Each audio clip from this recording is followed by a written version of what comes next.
حدیث کې د تجارت نو دوه ډوله بیان شوي. ما مخکې تاسو ته وویل چې تجارت یو عظیم نعمت دی.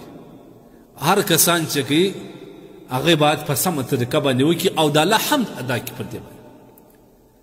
حدیث کې راځي نبی علیه الصلاة والسلام فرمایي التاجر الصدوق الامین مع النبیین والصدیقین والشهداء والصالحین.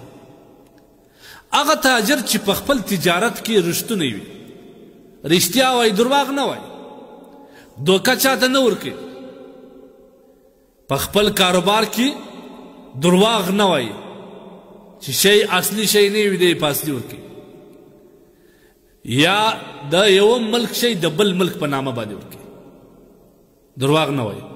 التاجر الصدوق اول شرط دا دی چې تجارت کې به رښتیا ډېر وایي.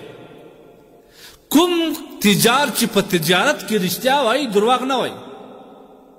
یو دوم الامین، امانتدار وي. که یو چا درته شی ورکړي چې دا د سره کښېږدي یا امانت کې د خیانت نه پکې، یا په دې خپل تجارت کې هم دی امین وي، امانتدار وي، نو د دې تاجر حشر نبی کریم صلی الله علیه وسلم فرمایي د قیامت په ورځ به دغه تاجر د انبیاو سره، د شهداو سره، د صالحینو سره به الله د قیامت په ورځ دی راپورته کوي. سبحان الله. هم پیسې په دنیا کې، هم تجارت، هم ښه عزت، او چې په لږ ښه طریقه باندې موږ وکړو، بس د هغه تجارت زموږ دپاره د انبیاو، د شهداو، د صالحینو د صحبت ذریعه هم ګرځي، د هغه د ملګرتیا ذریعه هم ګرځي. څونه ګټې نام نن موږ تجارت څومره خراب کړی دی. دا بعض کسان خو دا مشوره کړې ده العیاذ بالله، وایي چې درواغ ونه وایه پیسې نه سې ګټلی. ما درته ویل چې هغه تاجر چې هغه رښتیا وایي اول شرط دا دی. دویم د تجارت یا د تجار قسم اقسام کې دوم قسم یا دوم ډول تجاران. حدیث کې راځي نبی علیه السلام وایي التجار یحشرون یوم القیامة فجارا. ډېر تجاران به د قیامت په ورځ باندې د فاسقانو په بڼه کې راپورته شي، د فاسقانو په بڼه کې، الا خو بیا نه راپورته کېږي من اتقا وبر وصدقه. که څوک په خپل تجارت کې د الله څخه وبېرېدي او په خپل تجارت کې نیکي کول او رښتیا یې ویل، دا کسان بیا د فجارو او د فاسقانو سره نه راپورته کېږي. فاسق خو هغه ګناهګار کس ته وایي چې په ګناه کبیره باندې مبتلا وي او دوام کوي. بعض تجاران به د قیامت په ورځ به د فاسقانو په شکل کې راپورته کېږي او بیا به د فاسقانو په ملګرتیا کې. لیکن هغه تجار چې هغه په خپل تجارت کې رښتیا وایي او همدردي و نیکي کوي او ورسره سره وبر وصدقه ومن اتقى او د الله سبحانه وتعالی څخه خپل تجارت کې بیږي.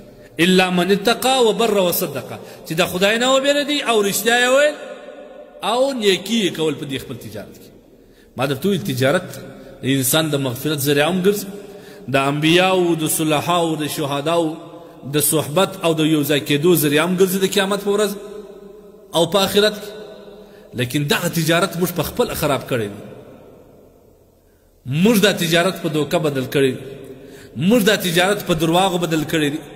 موږ په دې تجارت کې فراډونه کوو، یو شی په بل شی ورکوي، کمزوری شی په اصلي ورکوي، د چاینا شی په جاپان باندې ورکوي، استعمالي موټر په نوي باندې ورکوي، یا دا رقم نور اقسام.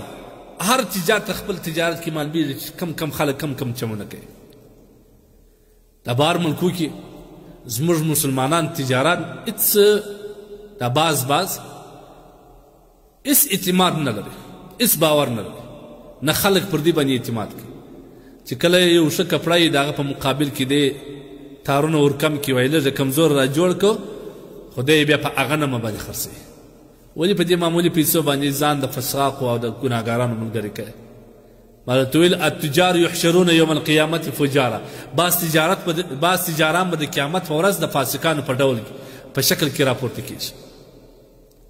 البته هغه تجار چې په خپل تجارت کې د خدای وبېرېدي او نیکي یې کول او رښتیا یې ویل، دا تجاران به د فاسقانو په ډول کې دي.